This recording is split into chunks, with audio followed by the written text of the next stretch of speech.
The wind hit different at 8,000 feet. Jonas Fletcher learned that his first November in the Wind River Valley, 1834, when ice crystals formed on the inside of his cabin walls and his water bucket froze solid 3 feet from the fireplace. He'd built the cabin the way every trapper in the Rocky Mountains built them: logs, stacked tight, mud packed between the gaps, stone fireplace at one end. Standard construction. Everyone did it that way. By February, he'd burned through more firewood than any 3 men should need for a winter. His hands were raw from splitting logs, his back ached from hauling them, and still the cold seeped through those walls like they were made of paper. Worse, when spring finally arrived and the valley warmed, that same cabin turned into an oven.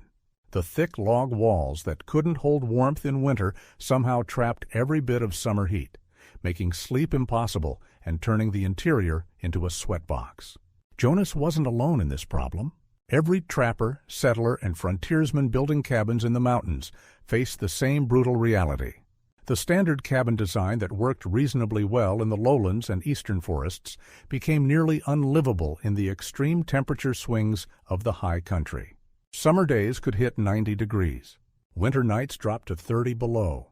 The same structure had to handle both, and traditional construction methods failed at that task more often than they succeeded. What Jonas discovered over the next 3 years would quietly spread through the mountain communities of the Rockies, changing how trappers and early settlers built their winter quarters. He didn't invent any of the individual techniques. Various methods had existed for decades, borrowed from different sources. But Jonas combined them in a specific way that addressed the unique challenges of high-altitude living. The result was a cabin that stayed noticeably warmer in winter and cooler in summer, using less firewood and providing actual comfort in conditions that usually offered none. The story of how he figured it out involves a Swedish trapper, a Shoshone woman who thought white men built ridiculous houses, and Jonas's own stubborn refusal to spend another winter freezing or another summer sweltering. It's about understanding how heat actually moves through a building, about working with materials available in the wilderness, and about the difference between building a cabin and building a home you can actually live in for years. Jonas Fletcher wasn't anyone special. Born in Virginia in 1809, he'd worked as a carpenter's apprentice before the lure of the fur trade pulled him west. He joined a trapping brigade heading for the Rockies in 1833, part of that wave of young men chasing beaver pelts before the trade collapsed. He had some building experience, which was more than most trappers could claim, but he knew timber frames and board construction, not log cabins. The first structure he built in the Wind River Valley reflected that inexperience. He'd picked a good spot southern exposure for maximum winter sun, a cold spring nearby, timber close enough to haul logs without breaking his back. The valley walls provided some protection from the worst winds. Every practical consideration checked the right box. But when it came to actually building the cabin, Jonas made every mistake a first-timer could make. He cut his logs in late summer when the sap was still running, didn't season them properly, stacked them with the bark still on because removing it seemed like extra work, used whatever chinking material was handy: clay from the creek bank, moss from the shaded areas, even grass stuffed in the bigger gaps. Built his fireplace on the north wall because that's where the ground was flattest. Constructed the whole thing in 3 weeks, proud of his speed. That cabin taught him lessons the hard way. The unseasoned logs shrank as they dried, opening gaps between them that no amount of chinking could permanently fill. The bark held moisture, encouraging rot and providing homes for insects. The clay chinking cracked during the first hard freeze, then crumbled away. The moss dried out and fell out in chunks. The grass-stuffed gaps became highways for mice. And that north wall fireplace meant the fire's warmth flowed toward the coldest part of the cabin, while the living space stayed frigid. But the worst problem was something Jonas couldn't see or understand at first. The cabin had no thermal mass inside the insulated envelope.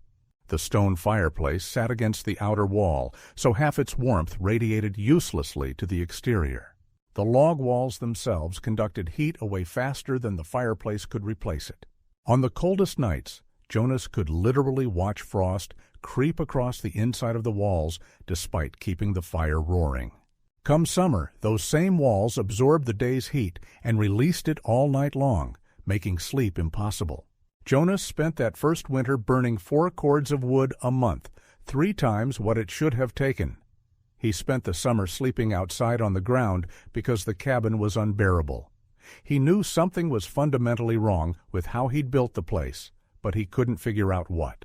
The answer started coming together in the fall of 1835, when a Swedish trapper named Niels Bergström stopped at Jonas's cabin while passing through the valley.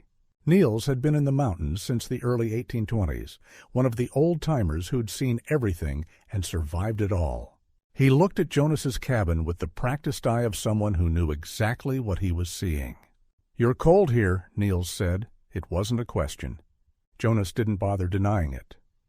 "Colder than I've ever been. Can't figure why. Logs are tight, mostly. Got a good fireplace." Niels walked around the structure, studying it from different angles. He pushed on some of the logs, checked the chinking, looked at how the fireplace was positioned. Finally he shook his head. "Your cabin is built backwards. You have made the fire warm the ground outside instead of the floor inside. The cold lives in your walls instead of staying where it belongs, outside." Jonas had no idea what that meant. Niels explained it in the straightforward way of someone who'd figured out these principles through hard experience. Heat, he said, moved in specific ways. It radiated from hot surfaces like a fire or sun-warmed stone. It conducted through materials, faster through some than others. And it rose, which was why the ceiling area of any cabin stayed warmer than the floor. The problem with Jonas's cabin was that every one of these heat movements worked against him. The fireplace radiated half its warmth to the exterior wall, which conducted that heat straight outside. The rising heat escaped through gaps near the roofline that Jonas hadn't sealed properly. The log walls, which seemed solid, actually acted as moderate conductors, not terrible insulators, but not good ones either. And the cabin had no mass inside to hold warmth after the fire died down. "In the old country," Niels said, "we learned long ago how to keep warm.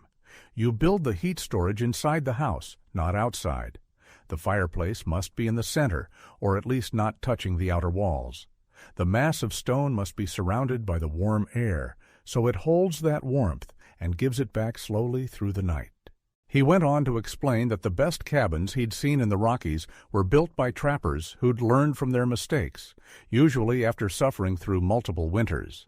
They positioned fireplaces in the interior when possible, or at least built them with significant mass extending into the living space.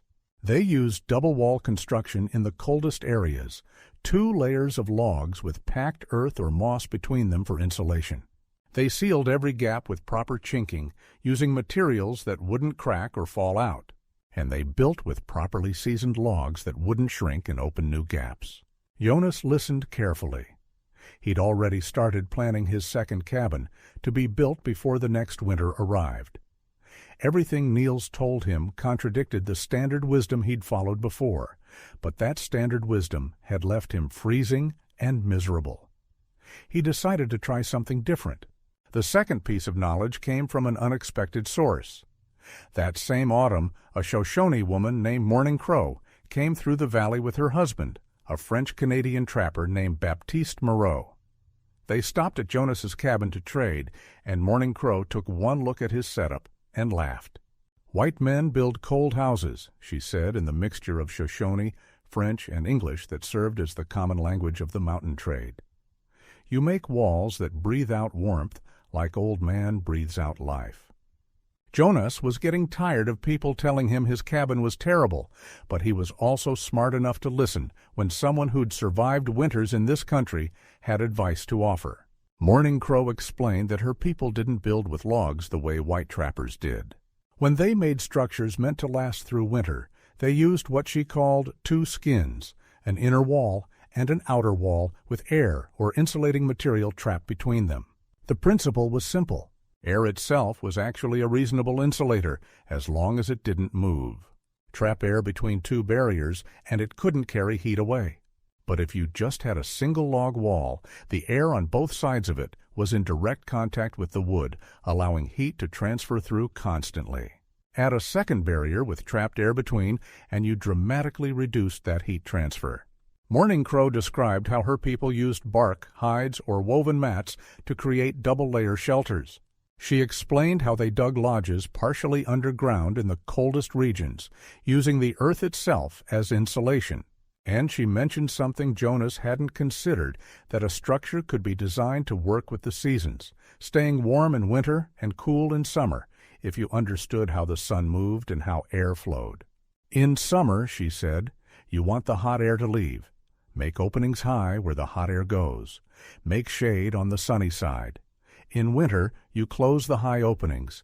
Make the hot air stay inside. And you keep the earth warmth beneath your floor, not let it go away, outside. Jonas spent the rest of that autumn and early winter thinking about everything Niels and Morning Crow had told him. He thought about heat moving in different ways, about trapping air, about positioning the fireplace where its warmth would stay inside instead of escaping. He thought about double walls and proper materials. And he thought about his own carpentry background, which gave him skills most trappers lacked. By December, he'd worked out a plan for a new cabin. He'd rebuild from scratch, using everything he'd learned. The construction would take most of the following summer, but it would be worth it to have a structure that actually worked with the mountain climate instead of fighting it. Jonas started cutting logs in late fall of 1835, when the sap had retreated and the wood would season better. He cut twice as many logs as he'd need for a standard cabin because his design called for double walls in critical areas. He let the logs sit through the winter, stacked with spacers between them to allow air circulation. By spring, when most of the moisture had left the wood, he began construction. The first major change was the foundation and floor. Jonas's original cabin had sat directly on the ground with a packed earth floor. The new design incorporated stone foundation piers at the corners and midpoints, raising the entire structure about 2 feet off the ground. This created a crawl space that served multiple purposes. It kept the bottom logs from ground moisture and rot. It provided a buffer of air between the cold earth and the living space, and it allowed Jonas to store items that needed to stay cool in summer but protected from deep freezing in winter. The floor itself was made from split logs puncheons laid flat side up over thick support beams. This created an actual wood floor, which was much warmer underfoot than packed earth and provided better insulation from the cold below. The air gap in the crawl space, combined with the mass of the wood floor, created a thermal buffer that kept the living area noticeably warmer. The second major change involved the walls themselves. Jonas built the main structure with large, carefully fitted logs, each one debarked and hewn flat on top and bottom where they contacted each other.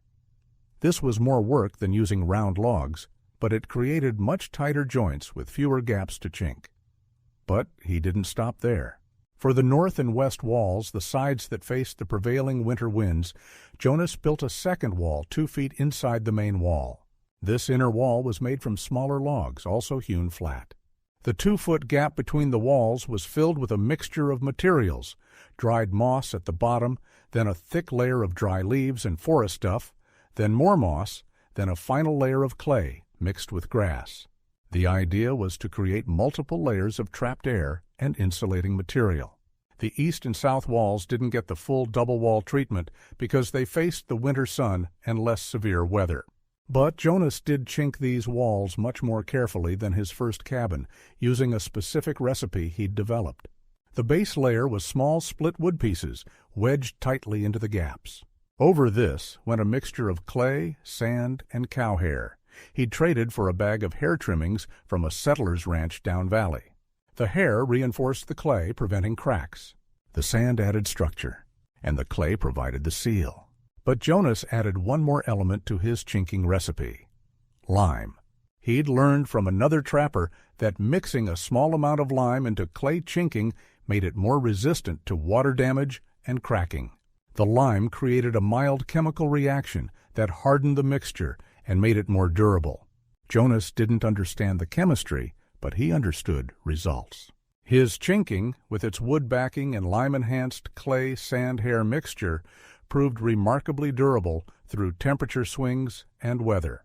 The third major change was the fireplace and chimney. Instead of building against the outer wall, Jonas positioned his fireplace in the interior, about 4 feet from the north wall. He built the firebox and hearth from carefully selected stones, flat ones for the firebox floor, rounded river stones for the upper structure. But the key feature was the mass. Jonas built the fireplace structure much larger than strictly necessary for the firebox itself. The stone chimney was thick and wide, creating significant thermal mass inside the cabin. He extended stone benches out from each side of the fireplace, creating places to sit that also served as additional heat-storing mass. The entire structure probably weighed 4 or 5 tons of stone, all positioned in the interior of the cabin where its stored heat would radiate into the living space. The design principle was straightforward. Fire a hot blaze for an hour or two, heating all that stone. The stone absorbed the heat, then slowly released it over the next 8 to 10 hours. This meant Jonas could let the fire die down to coals or even go out completely, and the cabin would stay warm from the radiant heat of the stone mass. He'd effectively built a battery for warmth, charging it up periodically rather than maintaining a constant fire. The chimney itself incorporated another clever feature. Jonas built it with a slight bend about 5 feet up from the firebox. This created a trap for rising smoke and heat, forcing it to interact with more stone surface before exiting. The result was better heat extraction from the smoke and less warm air escaping up the chimney. A stone damper near the top, which Jonas could partially close when the fire was low, further prevented heat loss while still allowing smoke to escape. The fourth major element addressed ventilation and seasonal adaptation. Jonas built small openings near the roofline on opposite walls, east and west. In winter, these stayed closed with fitted wood plugs, sealed with clay. In summer, he removed the plugs, allowing hot air to rise out of the cabin naturally. This created airflow that made summer temperatures much more bearable. He also designed the roof differently than standard cabin construction. Most trappers' cabins had low-pitched roofs that barely shed water. Jonas built a steeper pitch, which served multiple purposes. It shed snow more effectively in winter, preventing dangerous loads from building up. The steeper angle created more space between the ceiling and the roofline, adding an insulating air gap. And it allowed him to add a layer of sod over the split wood shingles, creating additional insulation and thermal mass. The sod roof was something Jonas had seen used by settlers on the plains, adapted for the mountain environment. He laid split cedar shakes as the base layer, then spread several inches of clay over them as a moisture barrier, then added a thick layer of good soil held in place by wooden frames at the eaves. Grass and wildflowers grew in this soil, their roots binding it together. The result was a living roof that insulated beautifully, absorbed summer heat before it could penetrate the cabin, and held winter warmth inside. The fifth element involved windows and the south wall. Jonas built his cabin with the main door and 2 windows on the south side, facing the winter sun. The windows, where small glass was expensive and fragile, but positioned to let in maximum light during the low sun angle of winter. In summer, when the sun was high in the sky, wooden awnings over these windows provided shade, preventing the interior from overheating. Inside, Jonas positioned a stone slab beneath each window. These slabs, about 3 inches thick and extending several feet into the room, absorbed winter sunlight during the day. As the sun warmed them, they stored that heat and released it through the evening and night. This passive solar heating, combined with the thermal mass of the fireplace, meant Jonas needed much less firewood to maintain comfort. Construction of the new cabin took Jonas most of the summer of 1836. Other trappers passing through the valley watched his progress with interest and skepticism. Building with double walls seemed like unnecessary work. The massive interior fireplace looked strange compared to the standard end wall placement. The sod roof drew particular comments. Most trappers thought it would leak or collapse. Jonas ignored the skeptics and kept working. By early September, he'd finished enough of the structure to move in, though he spent the next few weeks completing details and fine-tuning the chinking. The first real test came in October when an early cold snap hit the valley, dropping nighttime temperatures below 0.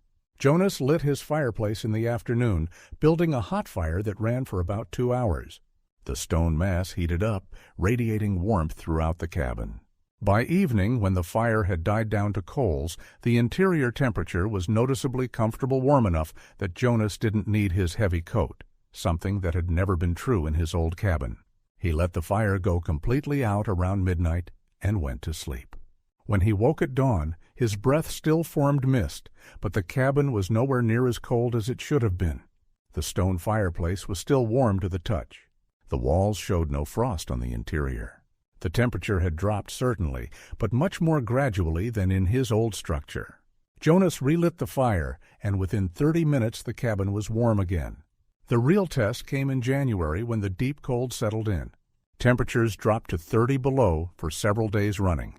Jonas ran his fireplace routine hot fire for a few hours each afternoon and evening, then let it die down overnight. The massive stone structure held warmth through the night. The double walls prevented cold from penetrating from the north and west.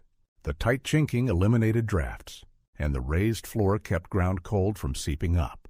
Jonas burned less than half the firewood he'd used the previous winter, and the cabin stayed dramatically more comfortable. He could work on projects inside without gloves. He could sleep without piling on every blanket he owned. The difference was remarkable enough that other trappers who visited immediately wanted to know what he'd done differently. Word spread through the Wind River Valley and beyond. Other trappers began incorporating Jonas's techniques into their own cabins. Some used the double wall construction. Others focused on repositioning their fireplaces to create interior thermal mass. Most started using his chinking recipe, which proved more durable than the standard clay and moss approach. The specific combination of techniques varied based on each person's needs, available materials, and building skills, but the underlying principles remained the same. By 1838, several cabins in the valley featured variations on Jonas's design. A French-Canadian trapper named Remy built a hybrid structure with double walls only on the north side, saving work while still getting significant insulation benefits. A pair of brothers from Kentucky built their fireplace dead center in their cabin, creating a stone mass so large it stayed warm for over 24 hours after the fire went out. An older trapper named Samuels added the sod roof technique to his existing cabin, reporting that it made a noticeable difference in both summer and winter comfort. The summer benefits of Jonas's design became apparent during the hot months of 1837. While other cabins turned into ovens, Jonas's structure stayed noticeably cooler. The sod roof absorbed heat before it could penetrate. The thick walls, with their trapped air layers, prevented heat from conducting inward. The high ventilation openings allowed hot air to escape, and the stone fireplace, no longer used for heating, actually helped cool the space. The massive stone stayed cool from the winter months and slowly absorbed summer heat, preventing temperature spikes. Jonas discovered he could enhance the summer cooling by opening his door early in the morning when the outside air was coolest, letting that cool air flow in and displace the warmer interior air. By mid-morning, he'd close everything up, trapping the cool air inside. The thermal mass of the walls and fireplace then kept the interior comfortable through the hot afternoon. In the evening, he'd repeat the process, purging accumulated heat and bringing in cool night air. The passive climate control worked remarkably well for a design created with no formal engineering knowledge.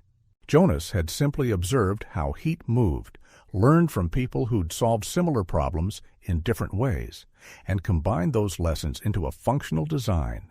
The result was a cabin that maintained relatively stable interior temperatures despite extreme exterior swings. Other innovations spread through the mountain communities during this period, though Jonas didn't claim credit for all of them. Some trappers started building with logs placed vertically rather than horizontally, creating fewer horizontal joints where water could collect. Others experimented with different roof designs, creating steeper pitches or adding ventilated attic spaces. A few built attached shed structures on the north side of their cabins, creating additional wind buffers. The underground cellar became another common feature, though Jonas hadn't incorporated one in his original design. Dug into the hillside behind or beside a cabin, these cellars maintained remarkably stable temperatures, year-round cool in summer for food storage, relatively warm in winter compared to the outside. Some trappers even dug cellars directly beneath their cabins, accessed through a trapdoor, creating additional insulation between the living space and the frozen ground. By the early 1840s, as the beaver trade collapsed and many trappers left the mountains, the knowledge of building climate-adapted cabins had spread throughout the Rocky Mountain communities. Settlers arriving in the region often found trappers' cabins with these features already incorporated, and they adopted the techniques for their own construction. The specific methods continued evolving better chinking recipes, improved fireplace designs, more sophisticated ventilation systems, but the core principles remained. Jonas Fletcher stayed in the Wind River Valley until 1843. The fur trade was dying, but he'd come to love the mountains and the valley, where he'd learned his hard lessons about cabin building. He eventually married a Shoshone woman, Morning Crow's cousin, and they raised 3 children in that carefully built cabin. He made his living guiding settlers through the mountain passes, using knowledge he'd gained during his trapping years. The cabin itself stood for over 40 years. It survived countless winter storms, summer heat waves, and the wear of daily use. When Jonas finally abandoned it in the 1860s to move closer to one of his grown children, the structure was still solid logs intact, chinking holding firm, stone fireplace as sound as the day he'd built it. Other settlers used it for years afterward, recognizing the quality of its construction. The techniques Jonas developed and shared weren't revolutionary in the sense of being entirely new. Double wall construction, interior thermal mass, proper chinking, passive ventilation.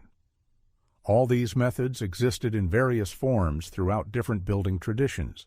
What Jonas did was combine them specifically for the extreme conditions of high-altitude mountain living, adapting knowledge from Scandinavian log building, indigenous construction methods, and practical carpentry. The real innovation was recognizing that a cabin didn't have to be just a box made of logs. It could be designed to work with natural heat flows, to store and release warmth strategically, to adapt to seasonal changes. This required understanding some basic principles of heat transfer radiation, conduction, and convection, even if Jonas never knew those formal terms. He understood them through observation and experience, learning from his own mistakes and from people who'd solved similar problems in other contexts. Modern thermal engineering would eventually explain why Jonas's design worked so well. The double walls created insulation through trapped air and multiple material layers. The interior thermal mass acted as a thermal battery, storing energy when abundant and releasing it when needed. The sod roof provided both insulation and thermal mass, moderating temperature swings. The elevated floor prevented ground coupling heat loss. The ventilation system allowed for seasonal adaptation. Every element served a specific thermal purpose, whether Jonas fully understood the physics or not. The impact of these building techniques extended beyond individual comfort. Better insulated cabins required less firewood, which meant less time spent in the dangerous, exhausting work of cutting and hauling logs. This gave trappers and settlers more time for other activities tending livestock, improving their land, or simply resting. Reduced firewood use also meant less impact on local forests, which were already under pressure from overuse. Warmer, more comfortable cabins may have contributed to better health outcomes as well. Constant exposure to cold as Jonas experienced his first winter stressed the body and increased vulnerability to respiratory illnesses. Cabins that maintained more stable, warmer temperatures reduced that stress. While frontier life remained harsh and dangerous, small improvements in daily living conditions could accumulate into meaningful differences in survival and quality of life. The social aspect of Jonas's innovations deserves mention, too. By sharing his techniques freely with other trappers and settlers, he contributed to a tradition of mutual aid and knowledge exchange that characterized mountain communities. Building a cabin that worked properly meant the difference between surviving winter and freezing to death. People shared survival knowledge because everyone's life depended on it. Jonas's willingness to explain his methods to help others understand the principles rather than keeping them secret reflected that communal approach to frontier living. Some of the trappers who learned from Jonas went on to build cabins in other regions, spreading the techniques further. A group of trappers who wintered in the valley in 1838 later built cabins in Montana Territory, incorporating the double-wall design. Settlers heading to Oregon country in the early 1840s sometimes stopped in the Wind River Valley and received advice on cabin building from Jonas and others. The knowledge dispersed gradually through the informal networks that connected mountain communities across thousands of miles. The specific techniques also continued adapting to different environments and materials. In regions where stone was scarce, builders used adobe bricks or thick-packed earth for thermal mass. Where timber was limited, they used smaller logs and thicker insulation layers. In areas with different climate patterns, less extreme temperature swings, or different precipitation, the designs shifted accordingly. The underlying principles remained, but the implementation varied based on local conditions and available resources. Jonas himself continued refining his approach over the years.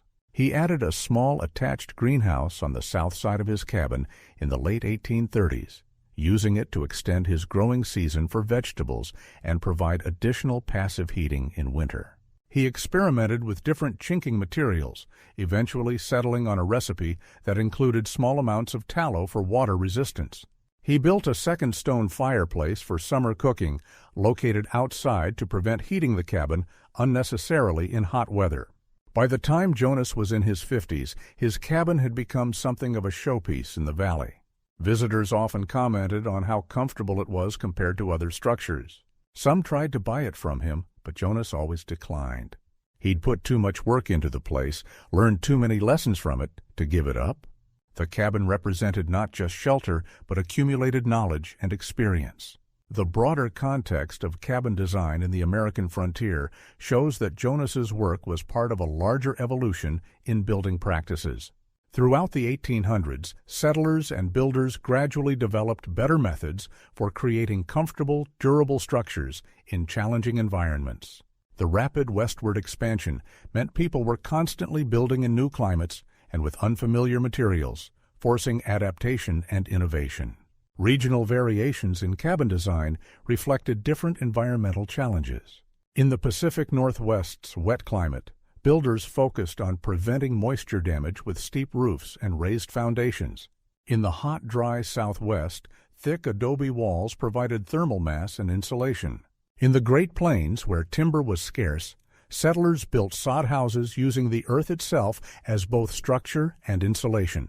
Each region developed methods suited to its specific conditions.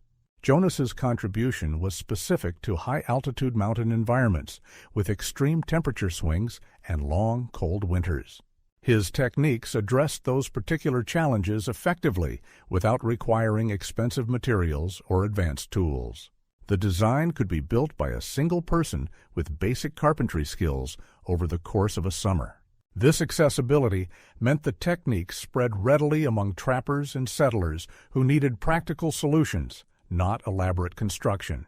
The legacy of this practical building knowledge continued through generations. Children who grew up in well-built cabins learned the principles behind the design. They carried that knowledge to their own building projects, sometimes improving on what they'd learned, sometimes simplifying for different circumstances. The oral tradition of sharing building techniques meant the knowledge remained alive and adaptable, even without written documentation. Some of Jonas's direct descendants continued living in the Rocky Mountain region for decades. His grandchildren told stories about the cabin their grandfather built, the one that stayed warm in winter without burning mountains of firewood, the one with the massive stone fireplace and the sod roof. Whether they fully understood the thermal principles involved or just knew that Grandpa built it smart didn't matter. The knowledge persisted in the form of structures that worked, methods that succeeded, and stories that taught.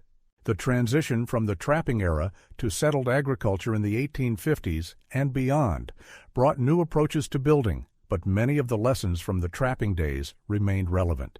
Farmers and ranchers building permanent homes in the mountains still faced extreme temperature swings. They still needed structures that stayed warm in winter and cool in summer.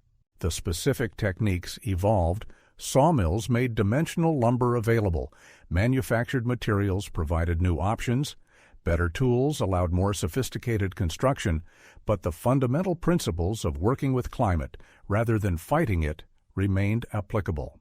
Modern visitors to historic sites sometimes see reconstructed trappers' cabins and mountain man dwellings. These structures often fail to capture the sophistication of the better-built examples. A simple log box with a fireplace at one end makes for an authentic-looking display, but it doesn't represent the evolved designs that mountain men actually built once they'd learned through hard experience what worked and what didn't.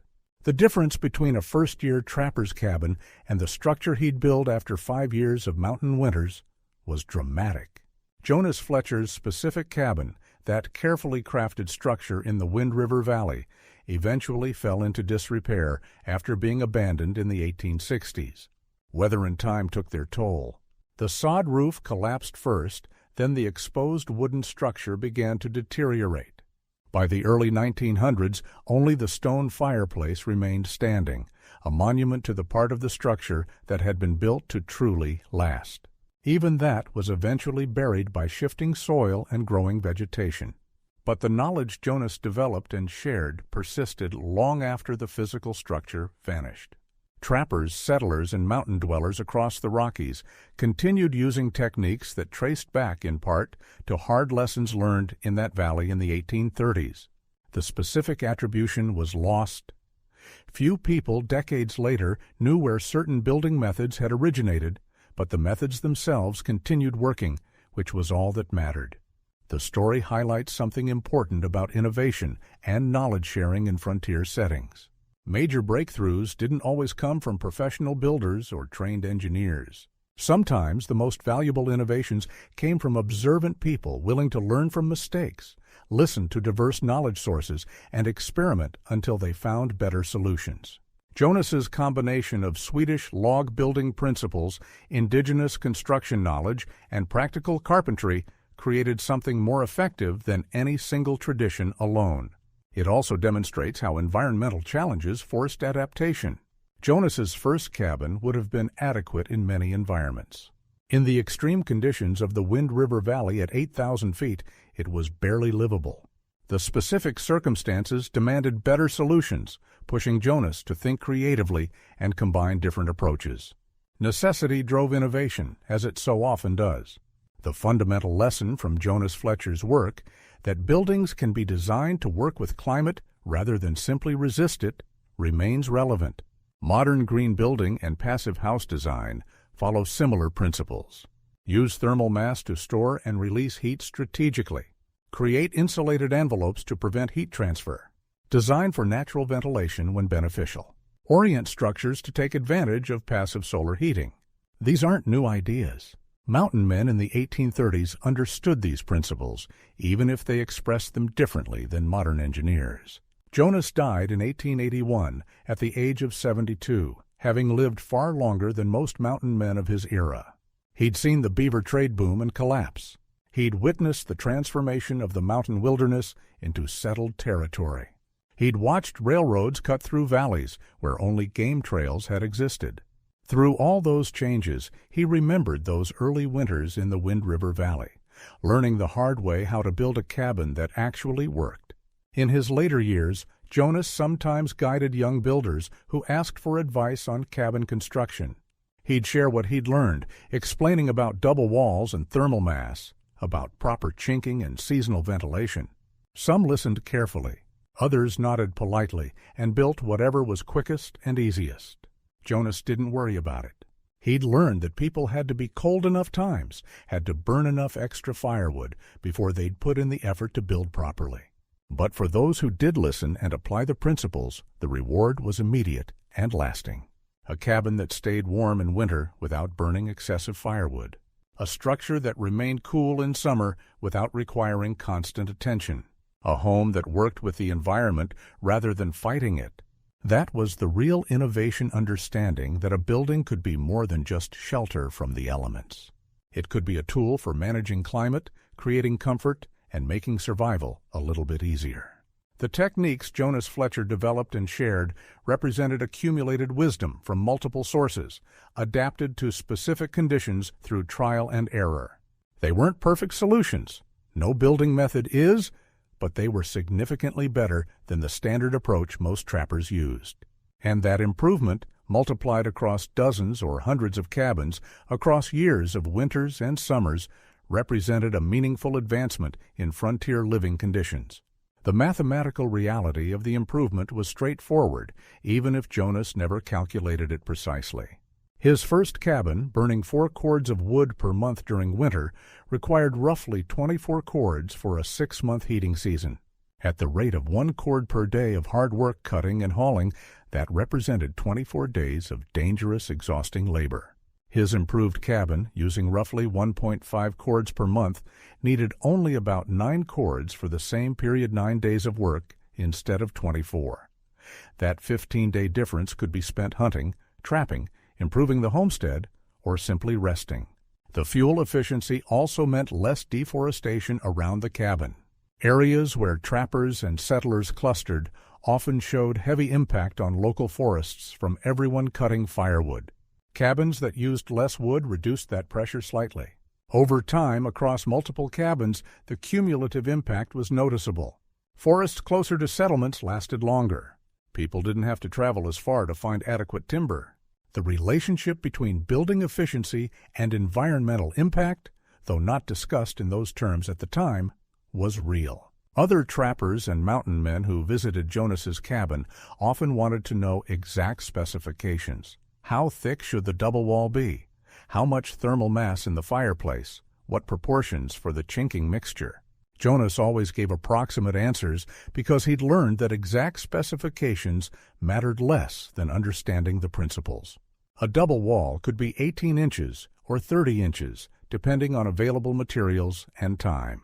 The fireplace mass needed to be significant, but could vary based on the size of the cabin and the quality of available stone.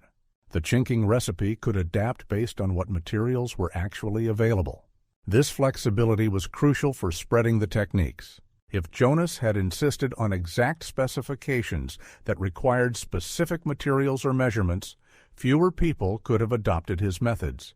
By teaching the underlying logic trap air for insulation, store heat in mass, seal gaps to prevent drafts, he enabled others to adapt the techniques to their own situations. A trapper in a different valley with different available materials could still apply the same principles successfully. The construction timeline was another practical consideration. Jonas's improved cabin took most of a summer to build, working alone. That was a significant investment of time, especially for trappers who needed to be out working their trap lines. Some trappers couldn't spare that much time in a single season. They'd build their cabins in stages basic structure the first summer, improvements the second year, refinements the third. This incremental approach meant living in a less-than-ideal cabin initially, but it was more practical than trying to build everything perfectly from the start. Jonas often told people that the most important improvements were, in order, proper chinking to eliminate drafts, positioning the fireplace to keep thermal mass inside the insulated envelope, and creating a raised floor to prevent ground cold from conducting upward. These 3 changes alone made dramatic differences and could be accomplished relatively quickly. The double walls, sod roof, and other refinements added further benefits but required more time and materials. The seasonality of construction also mattered. Most trappers could only build during the relatively short mountain summer, from June through September. This limited timeline meant working efficiently and prioritizing the most important elements.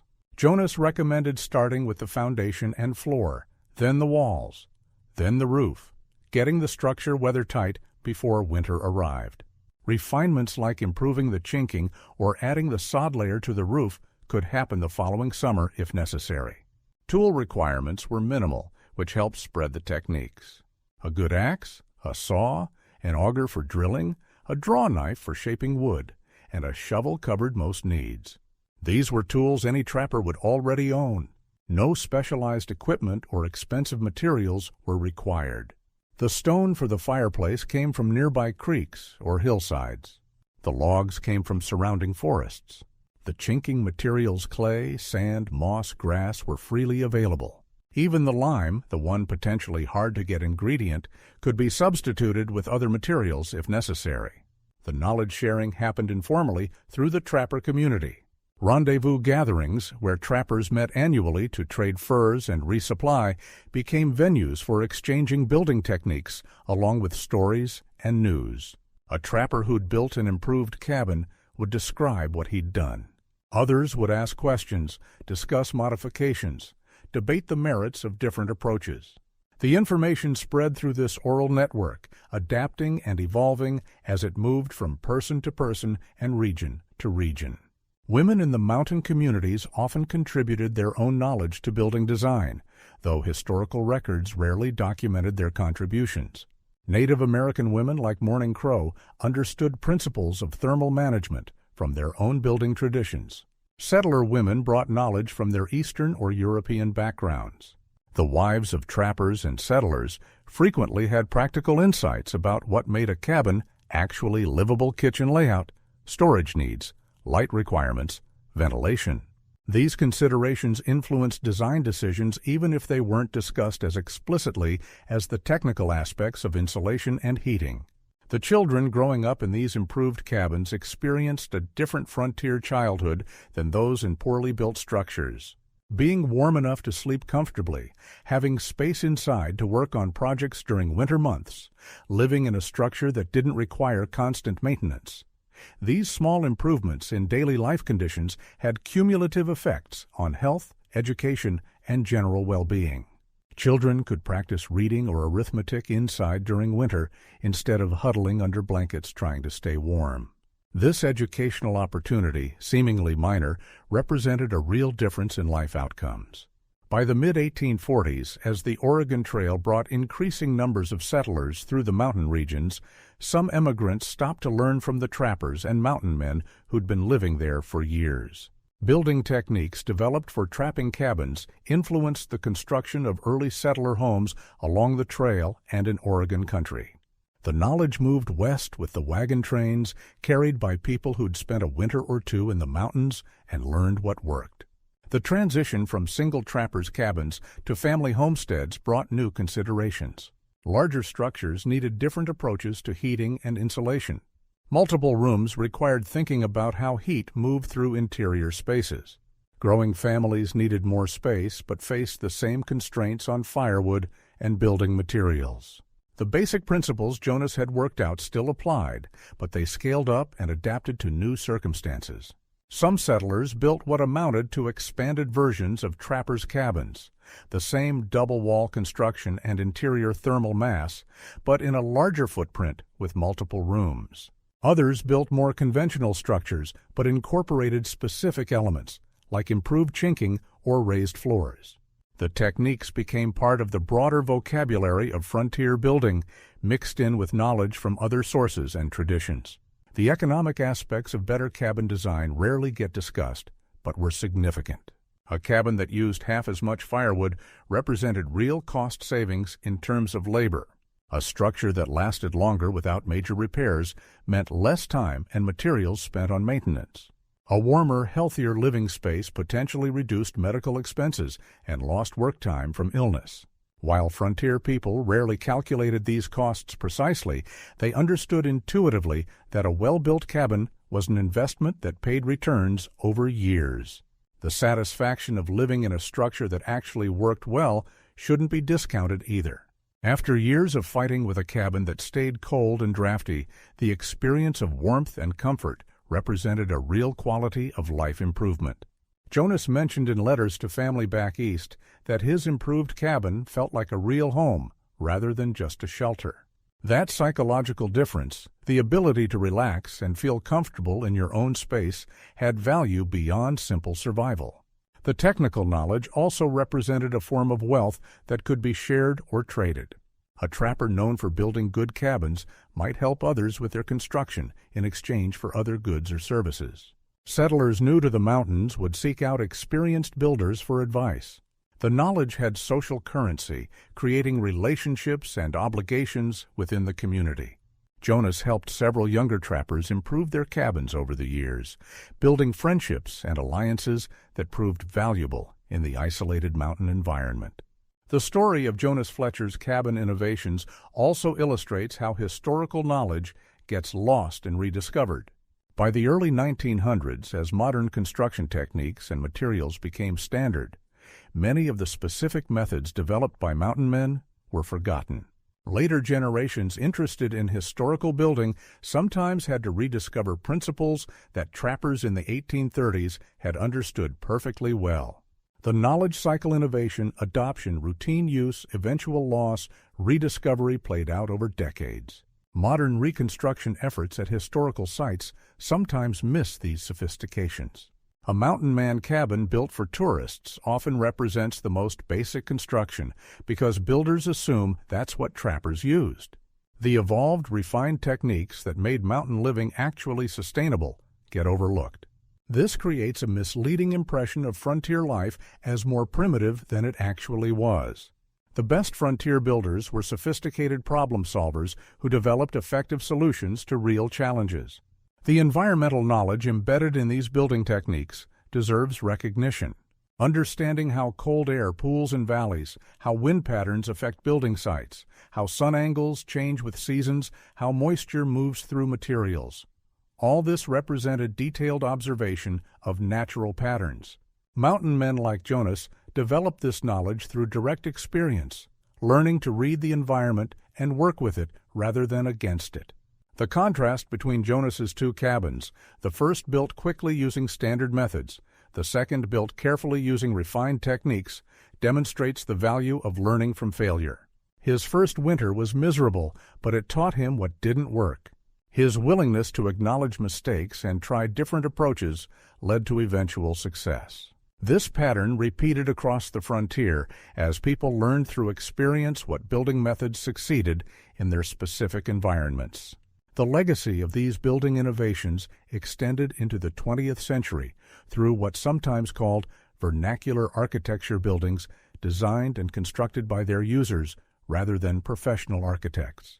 Ranchers and homesteaders in the Mountain West continued using double-wall construction, interior thermal mass, and other techniques developed during the trapping era. The knowledge persisted as practical tradition even after its origins were forgotten. Jonas Fletcher's contribution was ultimately about sharing knowledge rather than keeping secrets. He could have kept his building techniques to himself, maintaining an advantage over other trappers. Instead, he freely explained what he'd learned, helping others improve their own living conditions.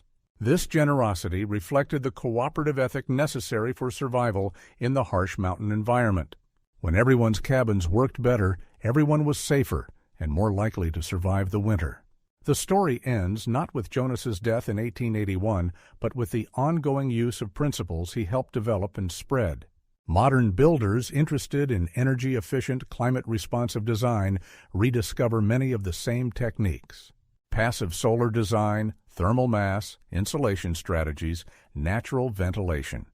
These contemporary green building principles would have been perfectly understandable to Jonas Fletcher.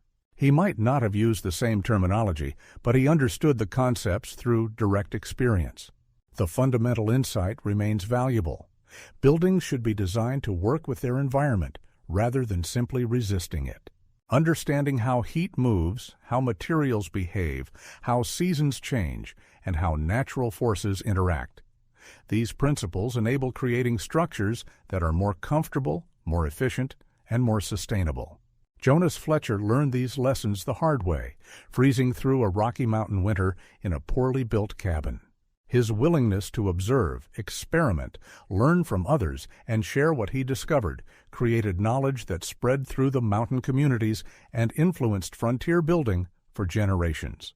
That's the real story, not just one mountain man's improved cabin, but the accumulation and sharing of knowledge that made frontier life more livable. Jonas Fletcher was one contributor among many, working out solutions to problems faced by everyone trying to build homes in the extreme conditions of the high mountains. His specific techniques mattered less than his approach.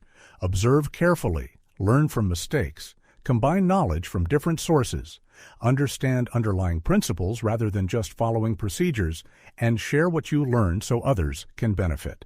The cabin that started it all, that carefully built structure in the Wind River Valley with its double walls and massive stone fireplace, is long gone. But the knowledge it represented, the understanding of how to build structures that stay warm in winter and cool in summer without burning excessive fuel, that knowledge survived. It moved through the trapper community, influenced settler construction, persisted in vernacular building traditions, and eventually reconnected with formal architectural and engineering principles. Jonas Fletcher would probably be surprised to learn that his building techniques would be remembered or discussed nearly 2 centuries later. He was just trying to stay warm, to make his life a little more comfortable in a harsh environment. But in solving that personal problem, he contributed to a body of knowledge that helped countless others facing similar challenges. That's the nature of practical innovation on the frontier: individuals solving immediate problems, sharing solutions, and collectively developing knowledge that makes survival not just possible, but sustainable.